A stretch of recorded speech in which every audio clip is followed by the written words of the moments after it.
আমাদের সমাজে একটা কথা প্রচলিত আছে, সেটা হচ্ছে ইসলাম নাকি নারীদের শিক্ষার বিরুদ্ধাচরণ করে। ইসলাম কখনোই নারী শিক্ষার বিরুদ্ধাচরণ করে না। আপনি যদি আমাকে প্রশ্ন করেন যে ইসলাম কি নারী শিক্ষার বিরুদ্ধে কথা বলে, আমি বলবো যে না।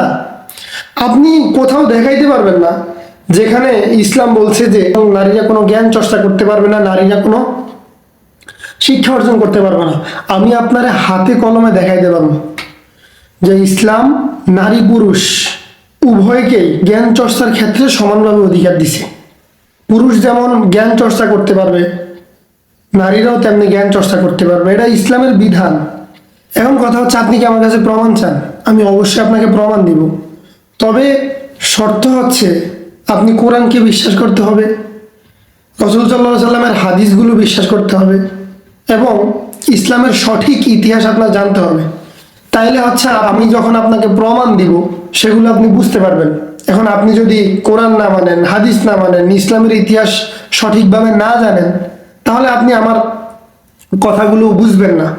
আমি কেন বলছি যে আপনার কোরআন বিশ্বাস করতে হবে, আপনার হাদিস বিশ্বাস করতে হবে, আপনার সঠিক ইসলামের ইতিহাস জানতে হবে, এটা বলার কারণ হচ্ছে যেহেতু আপনি বলতেছেন ইসলাম নারী শিক্ষার বিরুদ্ধে কথা বলে, তো যেহেতু ইসলামের বিষয় আসছে সেহেতু অবশ্যই আমি এটা ব্যাখ্যা দিতে হলে কোরআনের দলিল লাগবে, হাদিসের দলিল লাগবে, ইসলামের ইতিহাসের দলিল লাগবে। তাই তো আমি আপনার দিতেছি, শুনেন। সর্বপ্রথম কোরআনের যে আয়াত নাজিল হয়েছে, একদম সর্বপ্রথম সূরা আলাকের প্রথম যে আয়াত, ইকরা বিসমি রাব্বিকাল্লাযী খলাক, পড়ো তোমার প্রভুর নামে যিনি তোমাকে সৃষ্টি করেছেন। আপনি আমাকে বলেন তো, এখানে কি বলা হয়েছে যে পুরুষরা জ্ঞান চর্চা করতে পারবে, নারীরা করতে পারবে না? এখানে বলা হয়েছে ইকরা বিসমি রাব্বিকাল্লাযী খলাক, পড়ো তোমার প্রভুর নামে। এখানে নারী পুরুষ সবাইরই বলছে, পড়তে বলছে, জ্ঞান অর্জন করতে বলছে, শিখতে বলছে। এখানে ভাগ কইরা দেয় নাই যে পুরুষরা পড়তে পারবে, নারীরা পড়তে পারবে না। আপনি এটা কোথায় পাইছেন? এরপর আসেন কোরআন থেকে আরেকটা দলিল দেই। বিসমিল্লাহির রহমানির রহিম, ইয়ারফাইল্লাহুল্লাযীনা আমানু মিনকুম ওয়াল্লাযীনা উতুল ইলমা দারাজাত। এই আয়াতের মধ্যে আল্লাহ তাআলা বলতেছেন যে যারা ঈমানদার এবং যারা জ্ঞানী, যারা ঈমান আনছে এবং যারা জ্ঞানী, অন্যদের তুলনায় আমি তাদের মান, সম্মান, ইজ্জত, তাদের মর্যাদা অনেক বেশি বৃদ্ধি করে দিই। এই আয়াতের মধ্যে কি আল্লাহ কি বলছে যে পুরুষরা জ্ঞান চর্চা করলে তাদের মান সম্মান বৃদ্ধি করে দেওয়া হবে, নারীরা জ্ঞান চর্চা করলে তাদের মান সম্মান ইজ্জত বৃদ্ধি করে দেওয়া হবে না? এখানে এটা বলা হয়েছে? এখানে তো এটা বলা হয় নাই। এবার আসেন কোরআন থেকে ৩ নাম্বার দলিল নেই আপনাকে, কুল হাল ইয়াস্তাউিল্লাযীনা ইয়ালামুনা ওয়াল্লাযীনা লা ইয়ালামুন। এই আয়াতের মধ্যে আল্লাহ তাআলা রাসূল সাল্লাল্লাহু আলাইহি সাল্লামকে বলতেছেন যে হে নবী, আপনি বলে দেন যারা জানে এবং যারা জানে না তারা কখনো এক হইতে পারে না। অর্থাৎ যারা জ্ঞানী, যারা শিক্ষিত এবং যারা শিক্ষিত না, যারা জ্ঞানী এবং যারা জ্ঞানী না, তারা কখনো এক হইতে পারে না, তারা কখনো সমান নয়। এখানে কি এই যে ৩টা আয়াত পড়ছি, এই ৩টা আয়াতের কোথাও কি আপনি বলতে পারবেন যে এখানে বলা হয়েছে যে পুরুষরা শিক্ষা গ্রহণ করতে পারবে, নারীরা পারবে না? কোথাও কি এরকম কথা বলা হয়েছে? বলা হয় নাই কিন্তু। এরপরে আসেন হাদিস থেকে দলিল দিই। সুনানে ইবনে মাজার ২২৪ নম্বর হাদিস। এই হাদিসের মধ্যে রাসূল সাল্লাল্লাহু আলাইহি সাল্লাম জ্ঞান অর্জনের গুরুত্ব কত বেশি সেই বিষয়ে বলেন। রাসূল সাল্লাল্লাহু আলাইহি সাল্লাম বলছেন, তলাবুল ইলমি ফারিদাতুন আলা কুল্লি মুসলিম। তলাবুল ইলমি ফারিদাতুন আলা কুল্লি মুসলিম, প্রত্যেক নর এবং নারী, পুরুষ এবং মহিলা উভয়ের জন্য জ্ঞান চর্চা করা ফরজ, আবশ্যক। ফারিদাতুন, ফরজ। এখানে কি বলা হয়েছে যে পুরুষের জন্য জ্ঞান চর্চা করা ফরজ, নারীর জন্য হারাম? বা এখানে কি বলছে যে পুরুষ জ্ঞান অর্জন করতে পারবে, নারীরা পারবে না? বরং সেখানে কি বলছে, তলাবুল ইলমি ফারিদাতুন আলা কুল্লি মুসলিম, প্রত্যেকটা মুসলমান, নর এবং নারী উভয় এর অন্তর্ভুক্ত।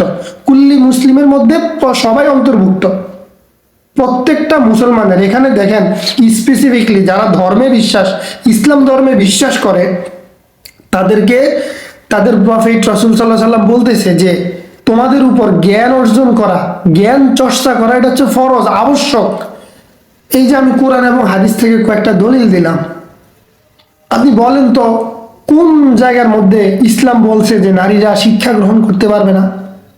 এটা কই পাইছেন আপনি? কোথায় পাইছেন? এরপরে আসেন ইতিহাস থেকে জানি, ইসলামের যে ইতিহাস সেখান থেকে জানি। ইসলামের শুরু যুগ থেকেই নারীরা, রমণীরা নিজেদের স্বতঃস্ফূর্তভাবে জ্ঞান চর্চা করত। আপনি আমাদের হযরত আয়েশা রাদিয়াল্লাহু তাআলা আনহার কথাই বলেন না, তিনি যে কি পরিমাণ মেধাবী ছিলেন এবং আল্লাহ তাআলা যে তাকে কত জ্ঞান দান করছেন, ও মাই গড, গড গিফটেড একটা জিনিস বলে না, ওইটাই। আমাদের হযরত আয়েশা রাদিয়াল্লাহু তাআলা আনহা কেমন ছিলেন শুনেন। তিনি একত জ্ঞানী ছিলেন, বিজ্ঞ মহিলা ছিলেন, তারপরে তিনি ইসলামী আইনে পণ্ডিত ছিলেন, বুঝেন, ফিকাহ শাস্ত্রের পণ্ডিত ছিলেন। এরপরে তিনি কবিও ছিলেন এবং তিনি চিকিৎসা শাস্ত্রে সেই যুগের অন্যতম একজন ব্যক্তি ছিলেন। তো উনি হচ্ছেন রাসূল সাল্লাল্লাহু আলাইহি সাল্লামের স্ত্রী। উনি যদি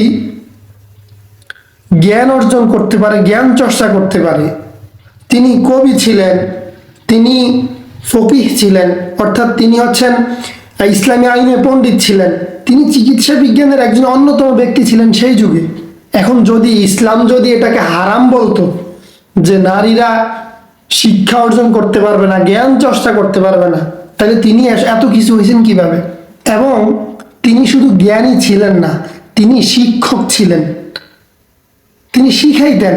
এরকম অসংখ্য অগণিত সাহাবারা আছে যারা কিনা হযরত আয়েশা রাদিয়াল্লাহু তাআলা আনহার কাছ থেকে জ্ঞান অর্জন করছে, জ্ঞান শিখছে, জ্ঞান নিয়ে চর্চা করছে।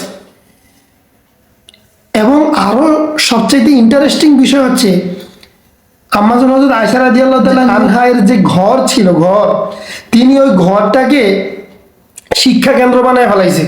ওই ঘরটা ছিল মদিনার অন্যতম একটা শিক্ষা কেন্দ্রের ঘর।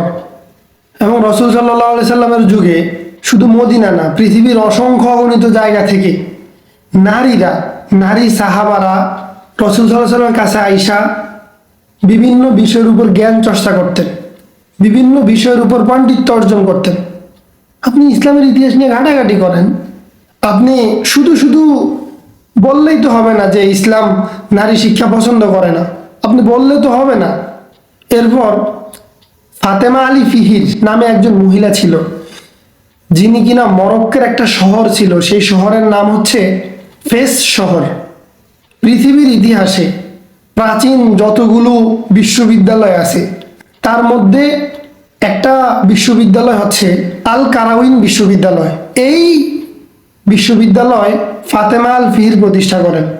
সো এই যে ইসলামের সূচনা লগ্ন থেকে নারীরা এত এত জ্ঞান চর্চা করছে, কেউ তো তখন বলে নাই যে নারীরা শিক্ষা গ্রহণ করতে পারবে না। এই যুগে আইসা 1400 বছর পরে আইসা আপনি যদি ইসলামের বিরুদ্ধে অপপ্রচার চালান, তাহলে এটা কি হবে? হ্যাঁ বলেন। এখন সমস্যা হচ্ছে কি জানেন? সমস্যা হচ্ছে আমাদের দেশের মানুষরা ইসলাম নিয়ে চর্চা করে না। ওই আরেকজনে কি কইছে, ওই লোকে কি কইছে, ওই লোকে কি কইছে, এগুলো শুনে শুনে মাতামাতি করে। পৃথিবীতে ইসলামের চাইতে শ্রেষ্ঠ ধর্ম, উঁচু মানের ধর্ম আর আছে নাকি ভাই? সো কে কি কইছে না কইছে এগুলোর দিকে কান না দিয়ে আপনি নিজে পড়েন, নিজে জানেন ইসলাম সম্পর্কে, যে ইসলাম নারী শিক্ষার বিরুদ্ধে কথা বলে কিনা, এটা আপনি শিখেন, জানেন।